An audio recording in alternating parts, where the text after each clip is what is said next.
history. Good afternoon and welcome. My name is Bill Appleton. I'm the Executive Director of the Sir John Soane Museum Foundation, and we are so delighted to have you joining us this afternoon for an incredible treat. Before turning over for a proper introduction of our guest speaker, I just quickly wanted to tell you all that you are welcome to share your questions, which we will take at the end in the chat below in the Q&A, and we will share them along to the speaker. But to give a proper introduction to our good friend, I'm going to let that honor go to the chairman of the foundation, Paul Whalen. Paul. Thank you so much, Bill, and welcome everybody. We're so happy you could join us. I'm thrilled that we're here to talk about Bruce's new book. I have 2 copies of it myself and have read it cover to cover, and you should also get 2 copies of it. You need one wherever you are. Tonight, we'll see a film of Bruce discussing his book with Helen Dorey, the Deputy Director and Inspectress of the Soane Museum. So first, a couple of quick introductions. Helen joined the museum in 1986 and has been its inspectress since 1995. Regarded as one of the leading scholars of Sir John Soane, Helen has published extensively on the museum and its collections, and has led numerous restoration projects within the museum over 30 years, many of those with Bruce Boucher. Bruce Boucher is an art historian who served as director of the Sir John Soane Museum from 2016 to 2023. Specializing in Italian Renaissance, Baroque, and Neoclassical art and architecture, he is the author and editor of several books, including Andrea Palladio, the architect in his time, Italian Baroque sculpture, and Earth and Fire, Italian terracotta sculptures from Donatello to Canova. At the end of his tenure at the Soane, Bruce wrote his latest book, John Soane's Cabinet of Curiosities, Reflections on an Architect and His Collection. I invite you to join the film, but we're so lucky to have Bruce with us tonight live via Zoom. Welcome, Bruce. Thank you, Paul. And Bill, it's a great pleasure to be with you and also to be with the audience virtually. I hope everyone enjoys the discussion. I look forward to hearing the questions afterwards. Wonderful, Bruce. And I look forward to our discussion afterwards. So, Bill, I think we should roll it. Thank you.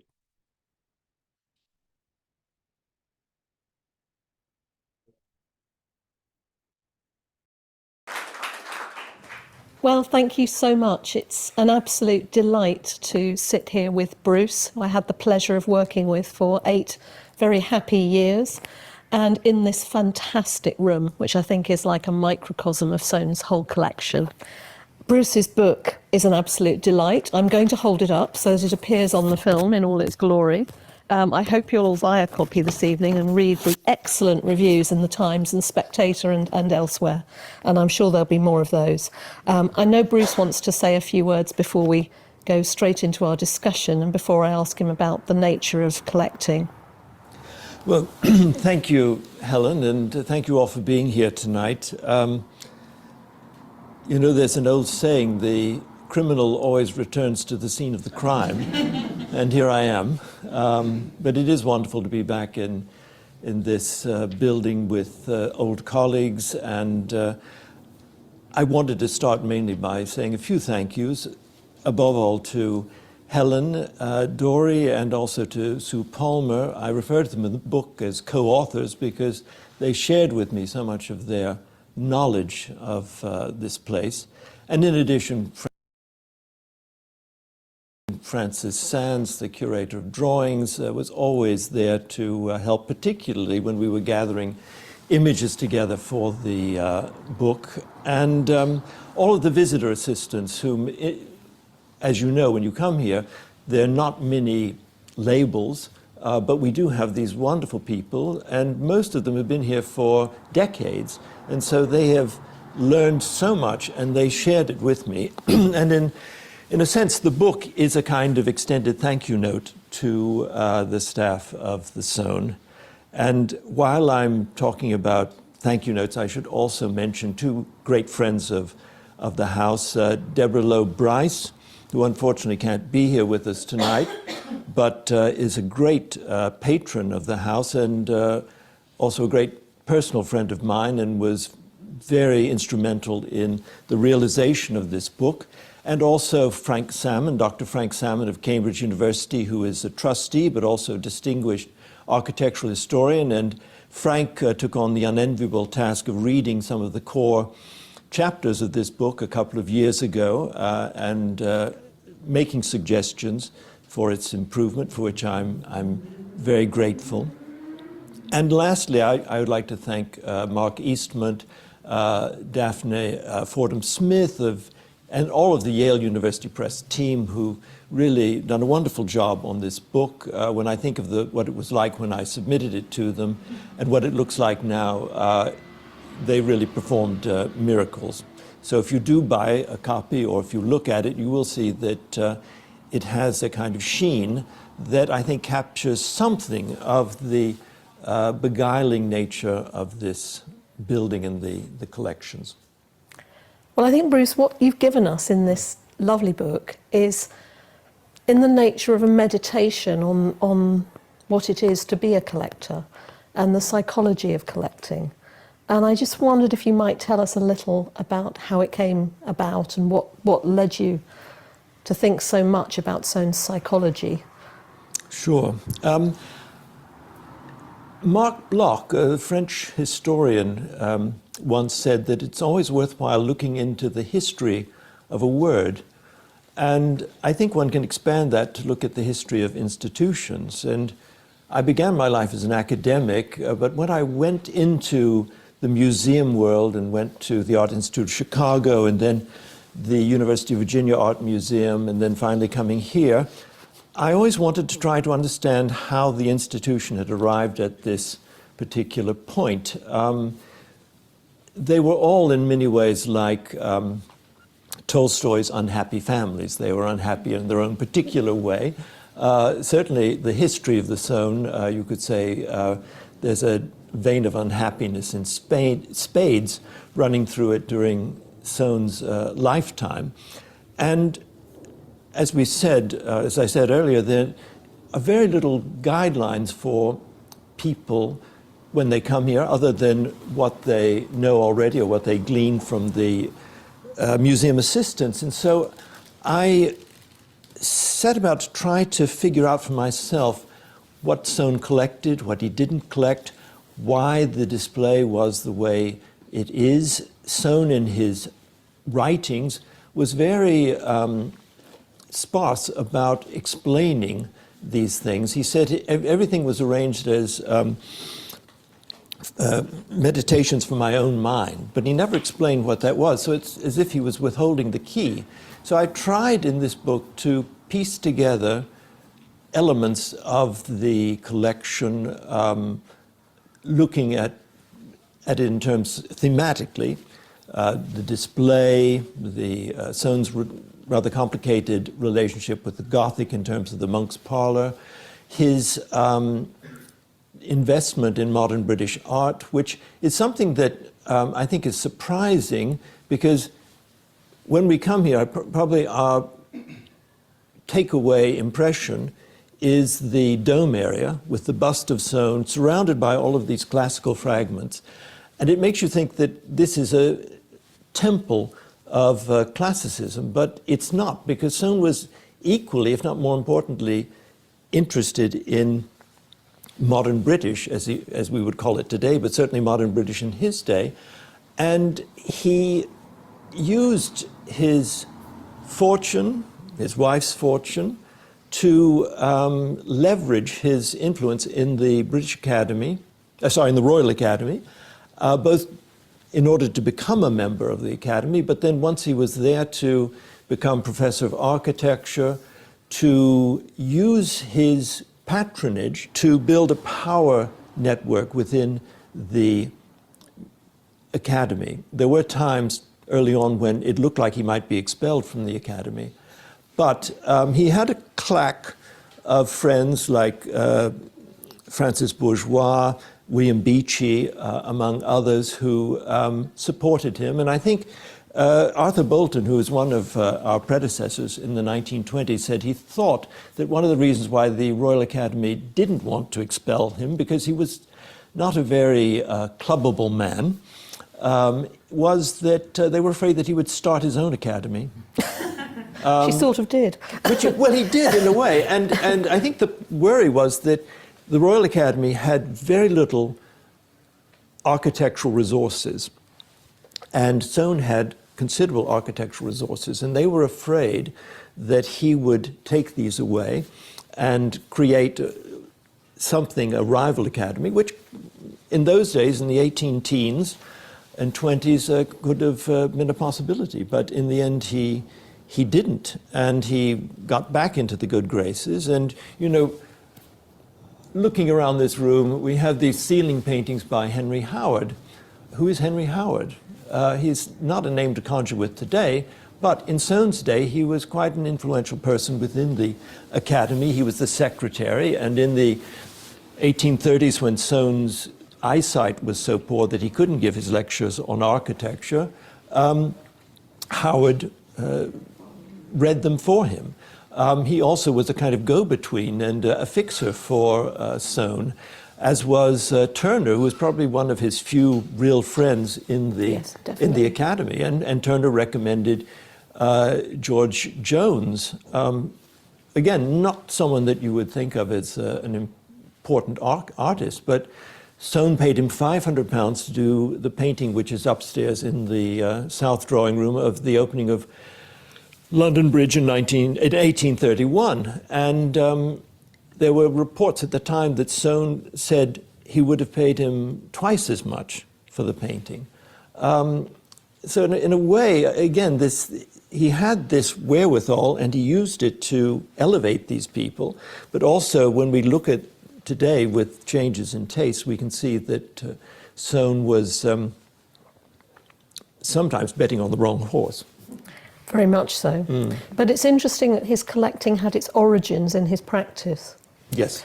And it's not actually until he's quite old in terms of that time before he starts really building up a collection of antiquities and other things for the education of the future architect and thinking about the academy. That's right. He was in his 40s, really. Yeah, 47 at Pitzhanger and then 60 the year that he moves into this house. And you can see in 1795 he buys James Playfair's collection of plaster casts, and these are architectural casts, and there's things that were like a resource library for himself and for his pupils. But then also, I think, even before he goes to Pitzhanger, where he sets himself up as a country gentleman and as a kind of man of taste, as well as being a successful architect, he buys in, I think, 1795, his first two candellettos, which came from the collection of the Earl of Bute, which was a wonderful provenance to have. And then, I think the following year, he begins to buy these gouaches by Clericeau, these wonderful architectural studies of Roman ruins and also capricci. And he bought over 20 of them during his lifetime. And they not only were part of his collection, but they also influenced the way that he displayed his own collection. And they spoke to him about his lifelong fascination with ruins, which he realized at Pitzhanger in terms of the classical ruins that he built there, which no longer survive. But then when he came here and replicated so many of the effects in Pitzhanger, such as the monks' dining room, etc., use of stained glass, he was able to create a miniature version of a folly in terms of the monk's yard, where he took elements from the walls of Westminster Hall, which he was restoring at the time, to which he was adding the law courts, and he took these and he created a little Gothic folly down there. And you, Helen, I remember, had a wonderful way of describing the monk's parlor, which you all probably know downstairs, as a Gothic novel. A Gothic novel in miniature. In miniature, exactly. And I simply love it 'cause it has a wonderful element of humour to it, which I think is an unexpected sidelight on Soane. Well, he did have a sense of Yes. humour, rather or at least a arch. sense of irony. Yes. But and you can see that there. The one ingredient which I was struck an influence on him was a museum that no longer exists, but was founded in the 1790s in Paris by a Frenchman named Alexandre Lenoir, which was the Museum of French Monuments, the Musée des Monuments Français, which lasted into the 1816 when it was dismantled, and many of the works in it, which had been saved from the French Revolution, they were royal tombs for the most part, but also stained glass, which Lenoir took an old convent on the left bank of Paris and distributed them in chronological order from the 12th century through the 17th century, the idea that it was coming up to the age of Louis XVI, which was the ne plus ultra. And he integrated these works with stained glass from that particular era. And also, he was the first person who really defined what the Renaissance was, because he had the room of the 16th century in the museum he called the Salle de la Renaissance. And because this was the first room, he said, in which the artists had names. It's an interesting idea. And Soane bought numerous copies of the catalogue. He also bought a treatise that he wrote about stained glass windows, and also Lenoir was a Freemason, as was Soane, so he bought his book on that. And I think that the way that he uses color and light here is very much influenced by his experience in France, particularly seeing this in 1814 and perhaps elements of it which still survived in 1819, as well as French theoreticians who talked about the way that architecture shouldn't be neutral. It should be an influence, or have an influence upon you. It can't be just a neutral experience. And I think that Soane tries to do that. And what you find here, as well as would have been the case in the Bank of England and in Dulwich Picture Galleries, another example, are mood journeys. Character. Yeah, the idea exactly. of character. You know, you go from large rooms to small rooms, to light rooms, to dark rooms. I always think the wonderful thing at Dulwich, if you recall, is in the middle of the galleries is the mausoleum of the benefactors, the original benefactors.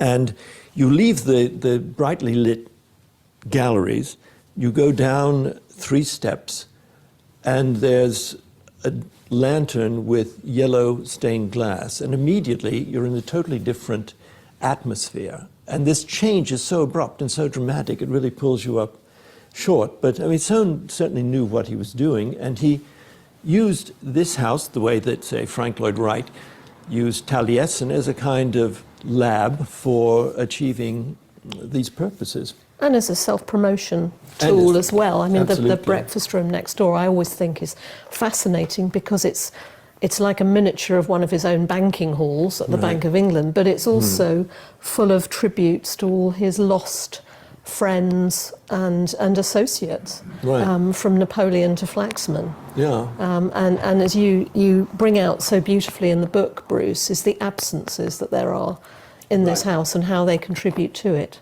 Yes, it is a house with a lot of ghosts. Soane's family and Soane himself.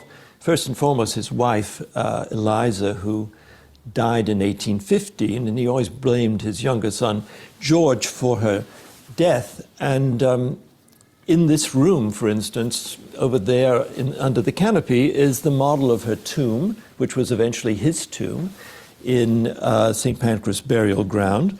And he kept it there, and for much of the years of his life, it was a kind of shrine. He had little votive elements, including Roman glass vials, which were called lacrimatories, which were thought to have been where the Romans kept tears for mourning.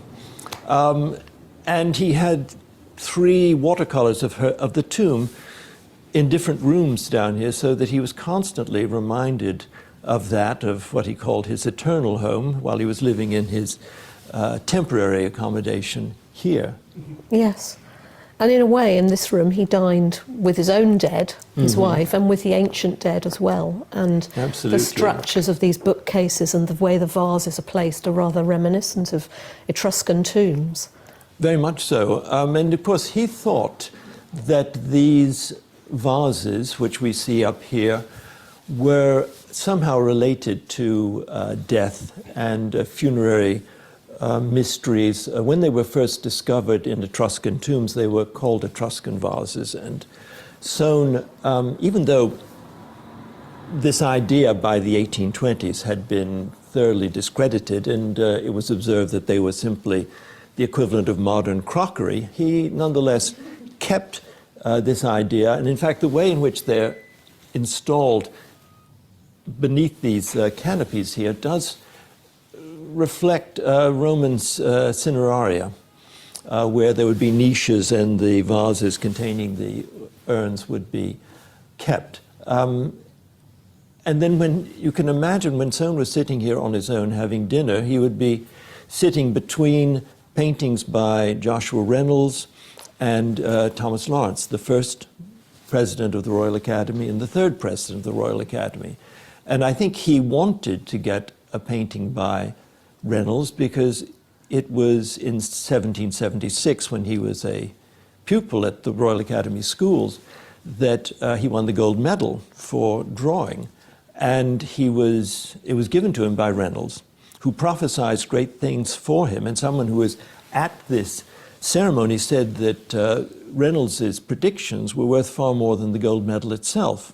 And they really sort of set him up. So it is a profoundly autobiographical place. And everywhere you look, there are elements that either remind you of Soane, or there are images of Soane or Soane's works. Another thing that we've talked about, of course, is that he had these rather strange notions which were fashionable in his day about the relationship between Eastern and Western religion and architecture in the ancient world. And one manifestation of that is, in fact, behind us on the ledge by the window. You see Chinese vases on the outside, and then Italian vases, and then in the center is a large Greek vase. And they're framed by 2 pieces of wood which was struck by, he said, was struck by lightning, and they formed a kind of curvilinear shape which echoes the curvilinear shapes of the vases. So I think he's trying to say 2 things. One is that art imitates nature, which he firmly believed, but also that there was a commonality in terms of cultures between these ancient cultures, which was manifested also in India. We mentioned his use of his money to enter into the Royal Academy, and in 1794 he bought those 2 paintings by William Hodges of Fatehpur Sikri and Chur, I think it is. Chur. Yeah, and he lent them to, they're by William Hodges, who was an RA, and who had gone to India with Warren Hastings in the 1780s, and had produced a series of paintings of the Indian landscapes, which were not particularly well received because he tried to convey the colors of India, and they didn't look like Italianate landscapes, which were the taste of the day.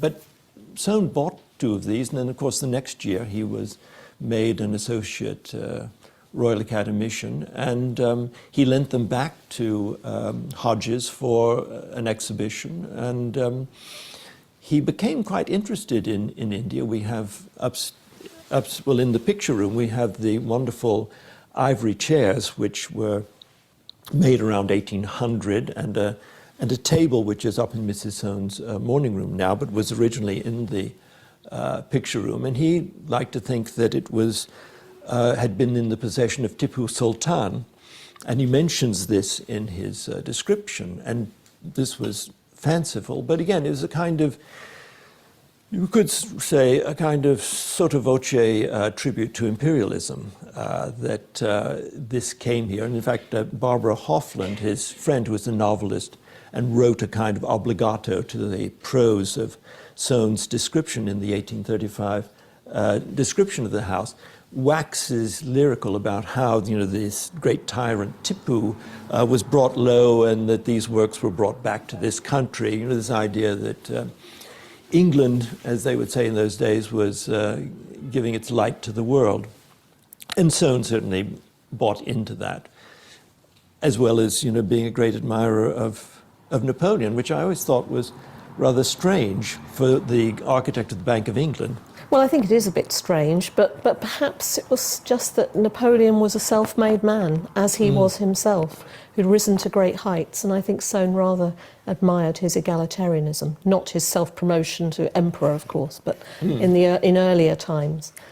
I mean, I was very interested, Bruce, in what you say in the book about British worthies and how, you know, Soane in a way does respond to what was going on in his time, the defeat of Napoleon and so on, by promoting British art and celebrating British heroes throughout this building.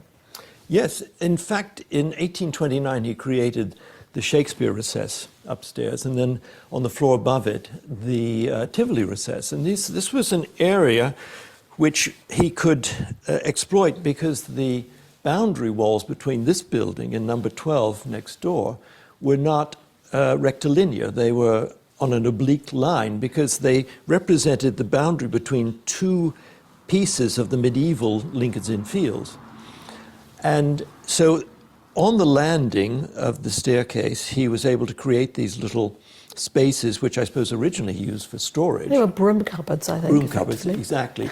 And then he, I suppose, was inspired probably by Stowe, the Temple of Worthies at Stowe, and he'd worked at Stowe for the Marquis of Buckingham around 1804, creating the Gothic library.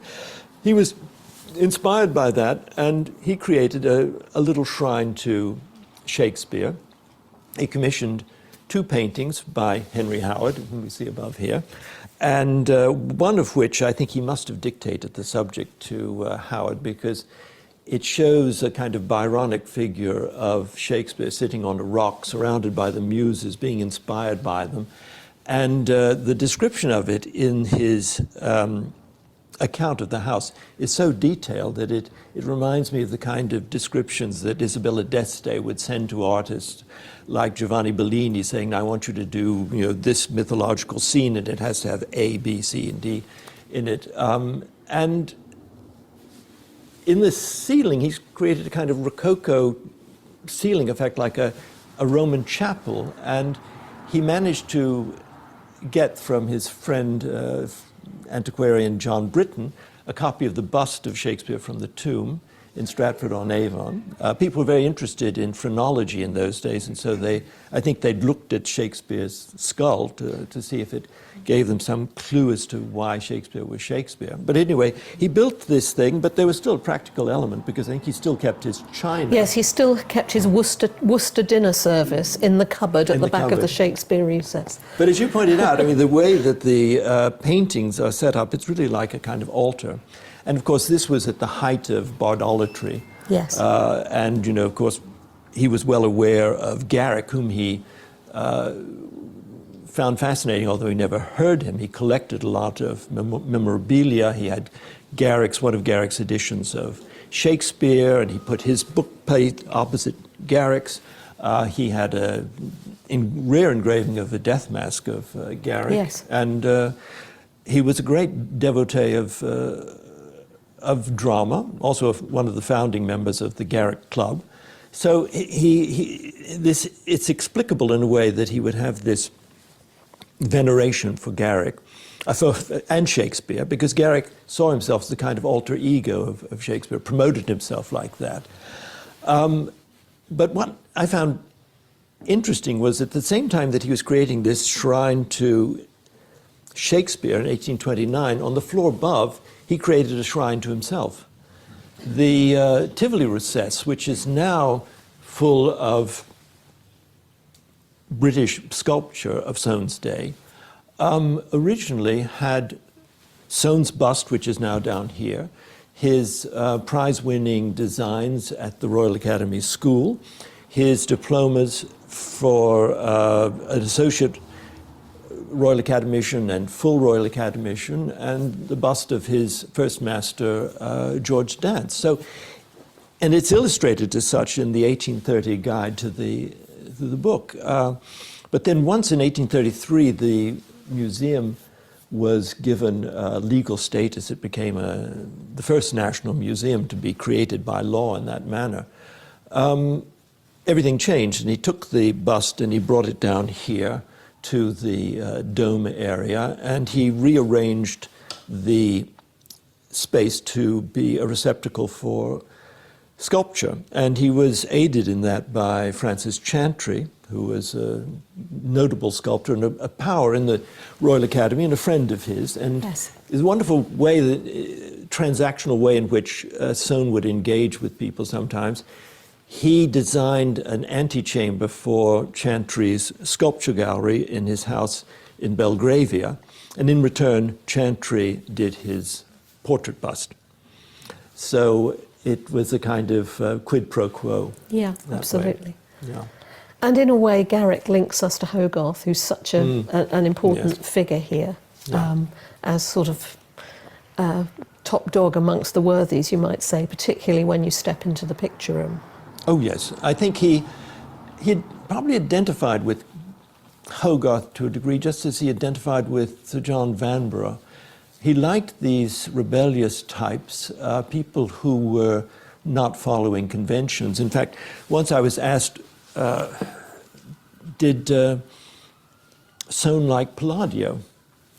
And it was interesting. I hadn't really thought about it, but frankly, I don't think so, because although he pays lip service to classicism, what he talks about in terms of Palladio and Vignola is similar to what Benjamin Latrobe said around the same time, that Latrobe called himself an ardent fan of Greek architecture, Greek revival architecture, and he dismissed Palladio and Vignola as gatekeepers who had narrowed the view of classical architecture. And I think Soane appreciated that, and I think in many ways he linked in his mind people like Hogarth and Vanbrugh. He talks about Vanbrugh very warmly in his lectures on architecture, as did Joshua Reynolds in his lectures to the Royal Academy. He said that Vanbrugh was like a painter in the way he applied architecture.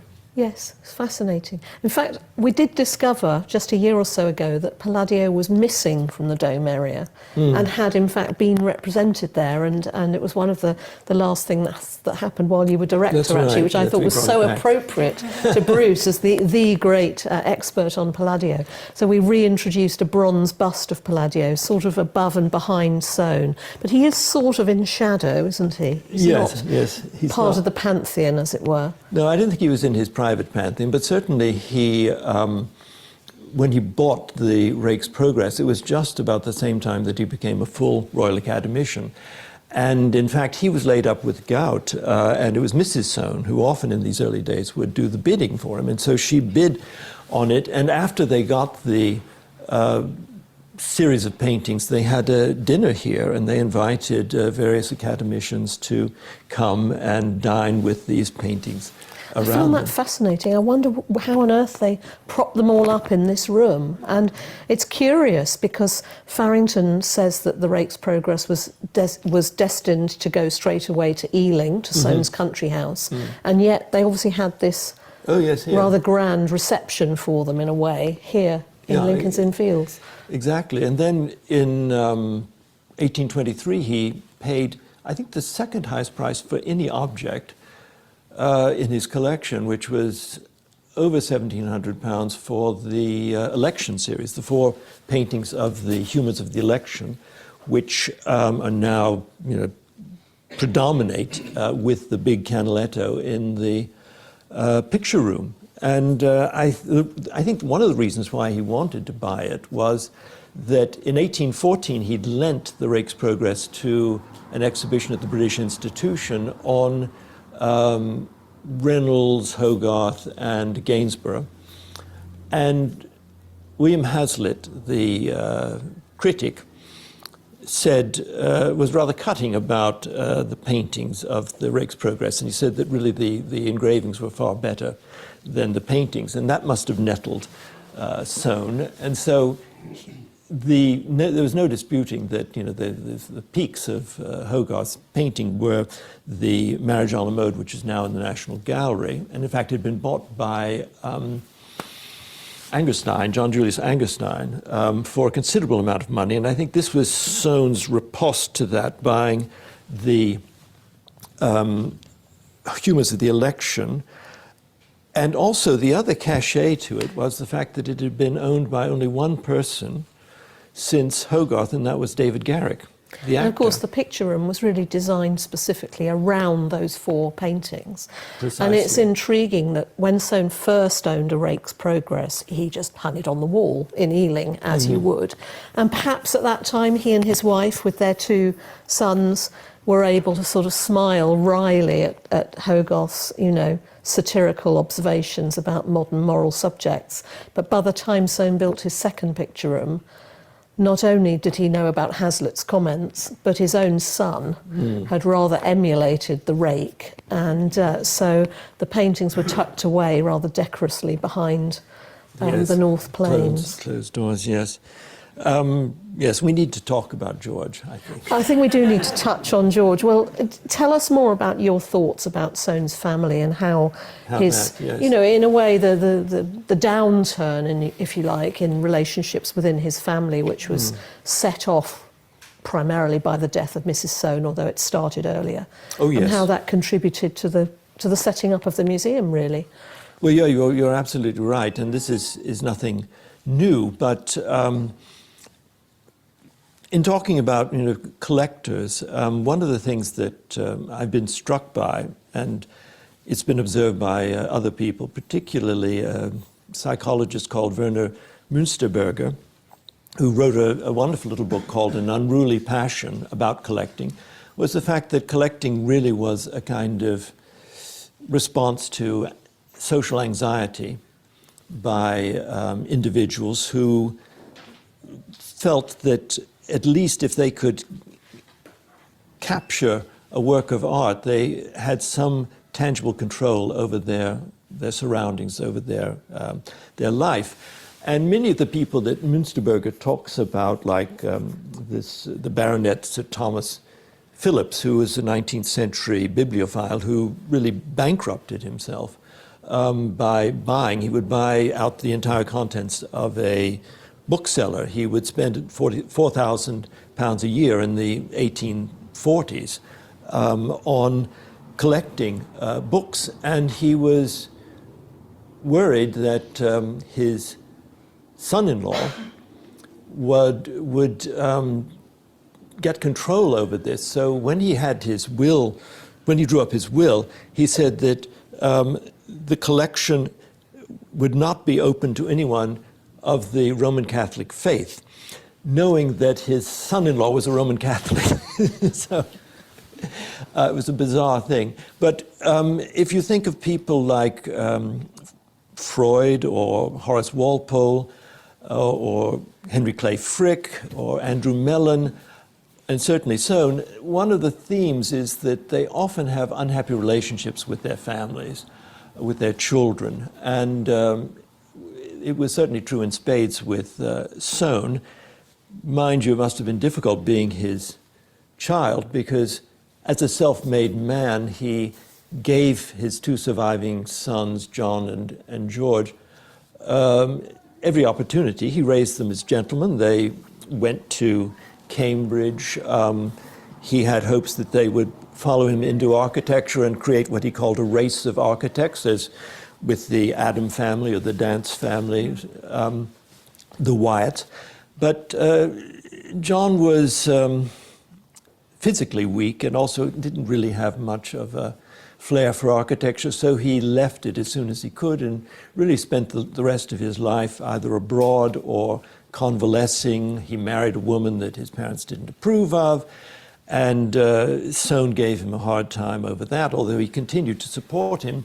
George is more interesting in many ways because in many ways he's like a mirror reflection of Soane himself. The things that he wanted to do, writing novels, writing plays, was what I think Soane would have liked to have done perhaps, and certainly he had that kind of literary bent. If you think of, he wrote this strange fiction called Crude Hints in 1812, where he talked about this building that he was building at that moment as a ruin. And people would come back hundreds of years afterwards and they would speculate on whether it was a temple, the house of a magician, or this, that, or the other. Really bizarre piece of writing, very pessimistic book. And already by this date, George came down from Cambridge with debts. He was the sort of person who would not pay booksellers, he wouldn't pay his rent.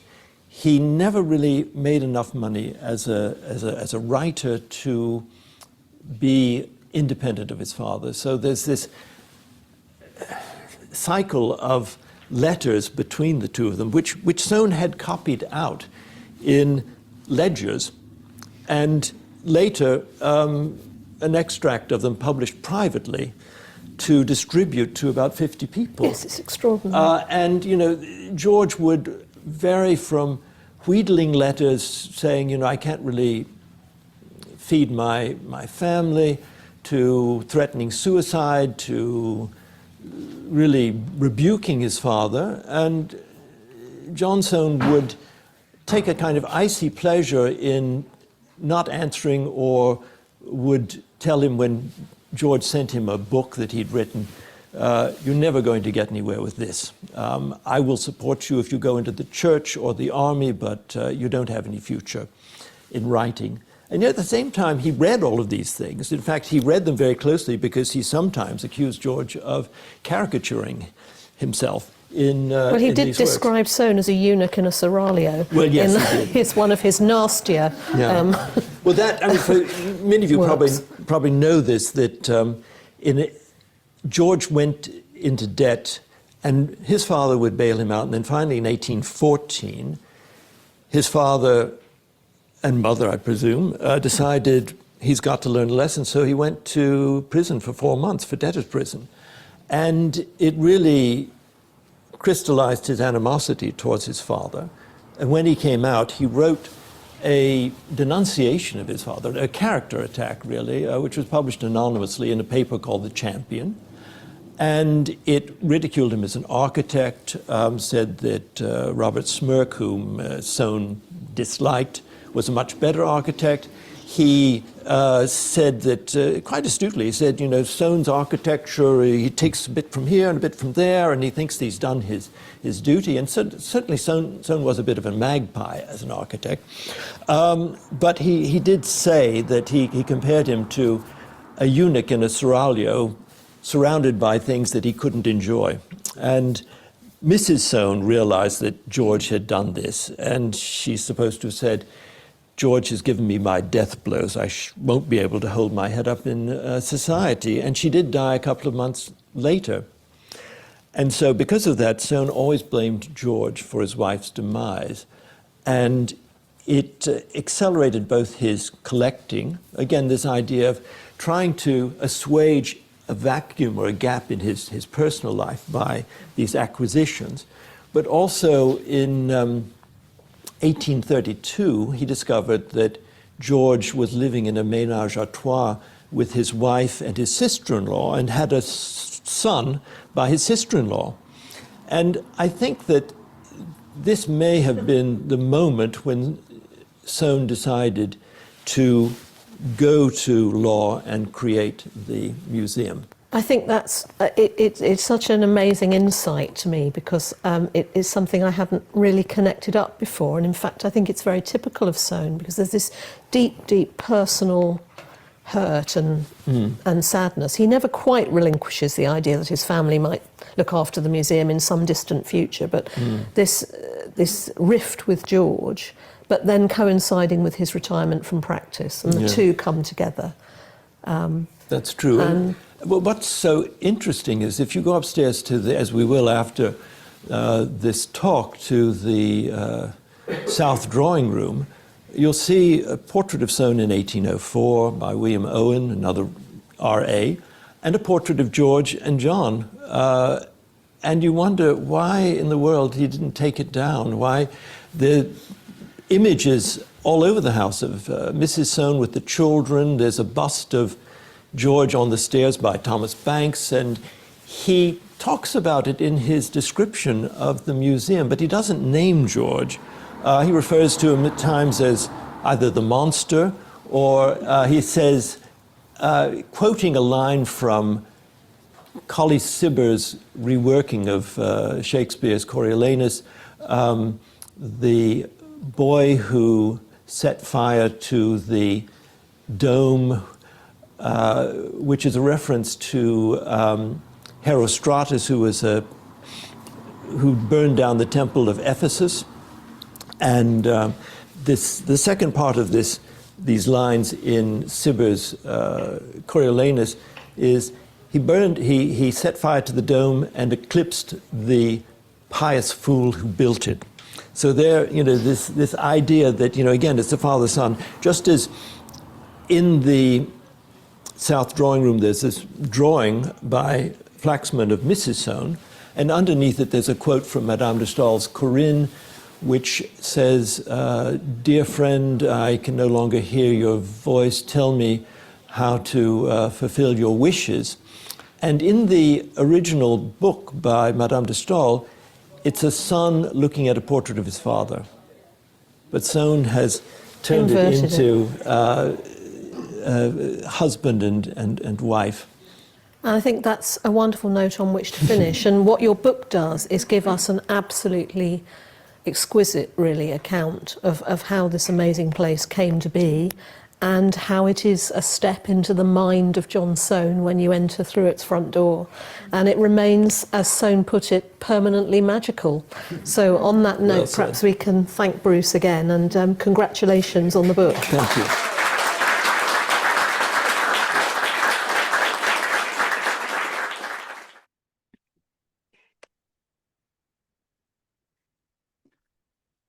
Well, thank you, Bruce, and thank you, Helen, for that.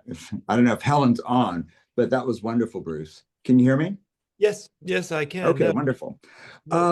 You covered a lot of ground, and I'm always flabbergasted at how much you and Helen know about the museum and about Soane and his life.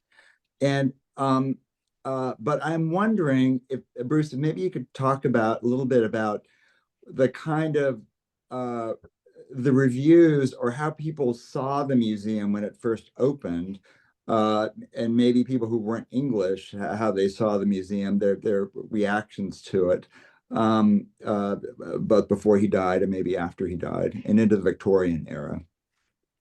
Yes, well, it was,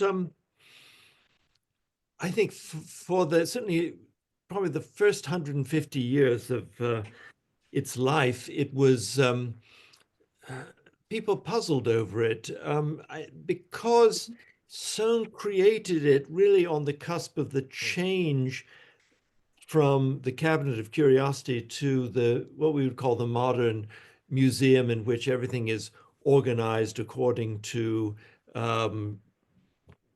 Greek, Roman, medieval, whatever, and done chronologically. And Soane doesn't do that at all. And in the 19th century, I quote in the book three visitors. One is Schinkel, Carl Friedrich Schinkel, the great German architect, who visited in 1826 when he was doing primarily a visit to look at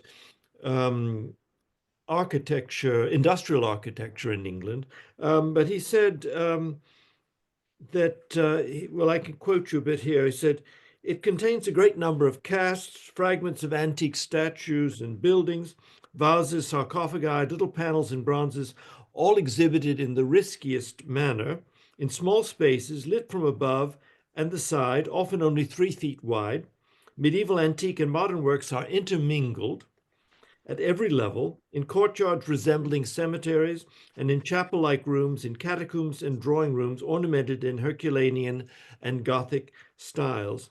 Little deceptions everywhere. So he wasn't really taken with it. And about 10 years later, just after it had opened, Gustav Wagen, who was the great creator of the Berlin museums, who was really at the beginning of this sort of art history as we know it today, said that I observed that the whole, notwithstanding the picturesque, fantastic charm, has, in consequence of its arbitrary mixture of heterogeneous objects, something of the unpleasant effect of a feverish dream, a splendid example of English whimsicalness. So damning it with faint praise. And even more so in the 1880s, there was a German archaeologist who was really looking at the archaeological collection and being rather frustrated because of the poor lighting, etc. And he said, this labyrinth is stuffed full of fragments in the most tasteless arrangement that can be seen. It has the same kind of perplexing and oppressive effect on the spectator as if the whole large stock of an old clothes dealer had been squeezed into a doll's house. Then again, the impression conveyed by so wild a confusion of promiscuous fragments is necessarily bewildering and fatiguing to the visitor. And English press comments in the 19th century were similarly damning because they said, you know, what is the purpose of this place? It's like going to a private house, so you can't ask to see something any more than if you went into someone's house, you say, can you open that drawer and let me see what's inside it? And it reflected the fact that Soane was so concerned with preserving his house and collection that he didn't really think through how it would be turned into a museum in which, or research center in which you could go and look at things and have proper scrutiny of the collection. So this was a problem really down to the World War II, essentially. Right. I think maybe it's just as well that Soane didn't live longer through the Victorian era to hear all that terrible negative, the terrible negative reactions.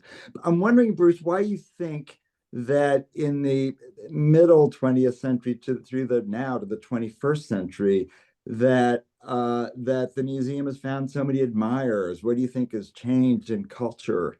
As I mean, we've gotten ever more modern, I think just as organized as the Victorians wanted to be. But I'm wondering what you think changed, and that so that I think we see this museum very differently now than Victorians did. That's a very good observation. I think what happened was that, well, firstly, in the 20th century, there was a renewed interest in Soane. Already in the 1920s, he was seen as a kind of neoclassical architect of a creative bent. And I think oddly enough, the destruction of the Bank of England in the 1920s raised the level of interest in the museum itself, and the visitor numbers shot up just as the Bank of England was being demolished. And I think down to it coincided really with the beginning of the modern movement, and he was seen both as a neoclassical architect but also as a harbinger of the modern movement because of the way in which he had a kind of stripped down classicism. If you look at the facade of the building, if you look at the images of the Bank of England that we have, it's not the kind of Palladian decorative moldings that you would see in an 18th century building, but they're very flat, minimalist. He often dispenses with pilasters, that sort of thing. And you could interpret it as really the modernism, 100 years earlier. And that, I think, raised his stock. The other thing that happened, of course, was that in the 1980s with the postmodern movement, the fact, again, that he was heterogeneous in the way that he combined elements in his architecture and indeed in the interiors of the museum, was seen as, again, a pioneer of the postmodern movement. Wonderful. Yeah, Okay. yeah. And so Bruce, and just now you've been talking a lot about the architecture.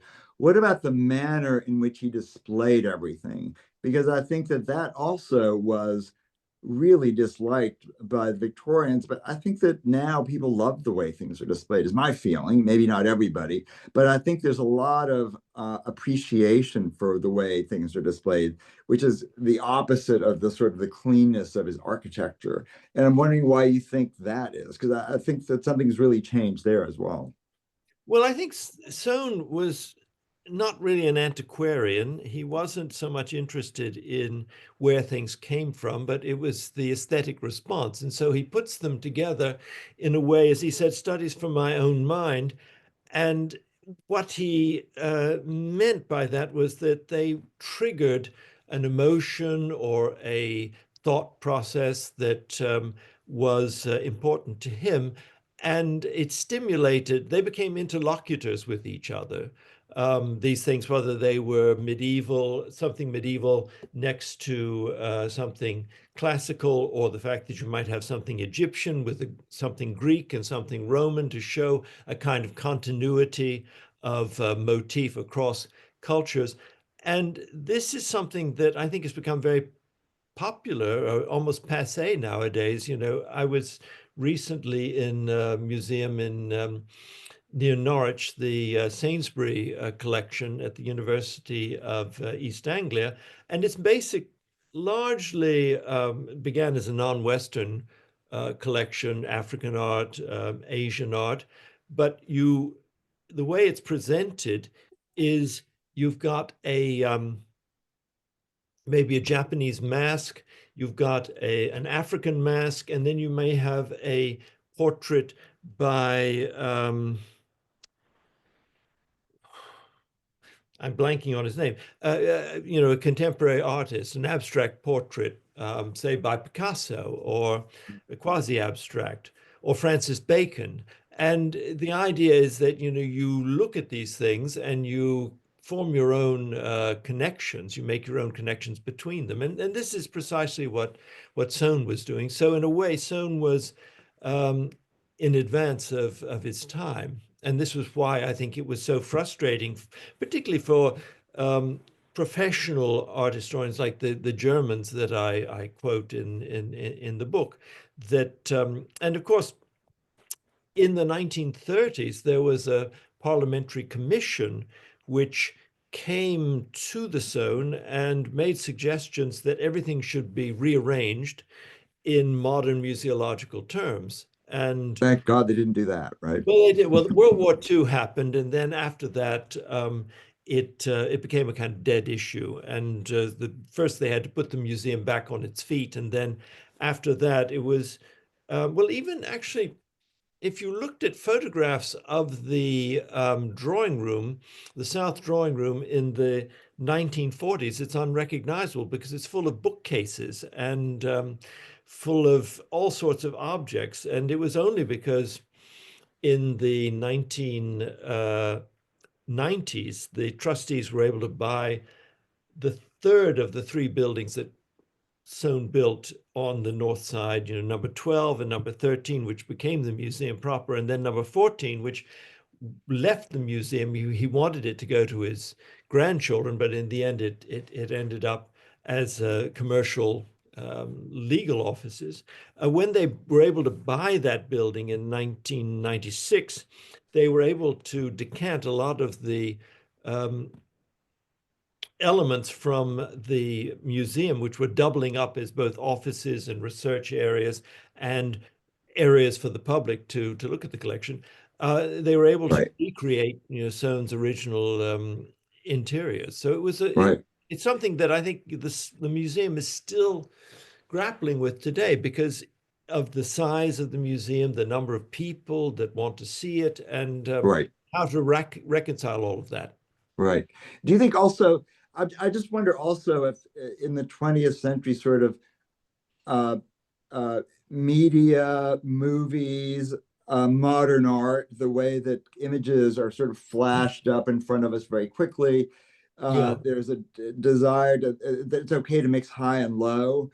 And there's also Freud. And I just wonder if those are all sort of, ways that filters that people maybe unconsciously, as Freud might say, think about this museum. Do you think that that's maybe those are all ways that people have, those ideas change the way people look at a place like the Soane Museum? Maybe. Absolutely. I think, the whole idea of collage and montage, the juxtapositions, you think of surrealist art, it's all there in Soane, and it's just a question of a shift of perspective, and you look at it these things in totally different ways, which is in a way what Soane wanted. And as I said in the conversation with Helen, I was very struck by reading Werner Münsterberger's book on collecting called An Unruly Passion, which I owe really to two of your colleagues on the board of the foundation, Anne Mann and Suzanne Stevens, who both mentioned it to me. And then shortly afterwards, I also met an Italian woman who was a psychiatrist, and she had never been to the Soane Museum, and I explained a bit about his family history, the fact that he never threw anything away, and trying to preserve all of this. And she said he's a classic narcissist.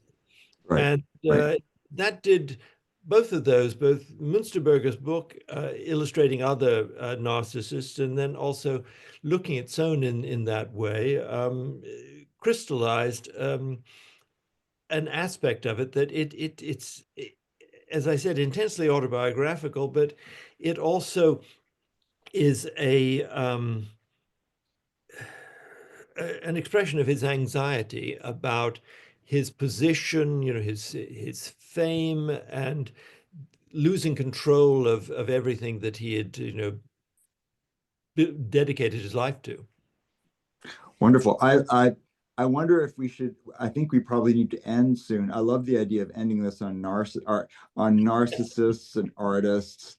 And in my mind, I think that with all of that's happened in culture in the last 150 years, that the museum resonates with people more than it ever has, and which is a wonderful thing for a museum that's that old, almost 200 years old, really. Almost to it, yeah. In 2037, it will be 200 years old. Yes, well, I think both in positive and negative ways, it reflects our own times. The fact that the decline of rationalism and the sensation as a kind of alternative mode for people.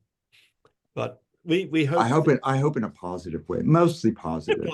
Well, it's a stimulus, and I think Yeah. what he wanted was that people would see it and they would respond by creating new art, and that's precisely what has happened. And the exhibitions that the Soane has been doing, particularly since the 1990s, of contemporary artists, has been very fruitful that way. And so it continues this dialogue that was part of Soane's mission for the museum. Wonderful. Bruce, this has been such a treat. I'm so glad. Thank you for taking the time, for staying up so late for us. Because I love listening to you and Helen, but I also loved being able to have this discussion with you after the film. So thank you so much for all of it.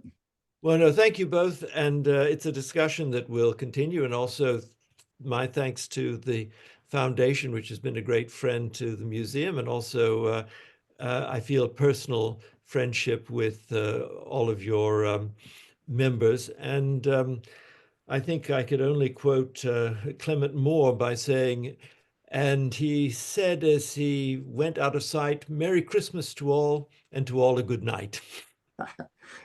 Thank you so much, Bruce. On that Thank note, you. I will turn it over to Paul for final words, but we have our holiday party on December 17th, and we hope that the listeners now and will all join us and we can raise a glass in thanks to you for joining us on this evening. And Paul, any final words? No final words here. Thanks everybody for joining us. And thank you so much, Bruce. Thank you, Bruce. So long. Take care.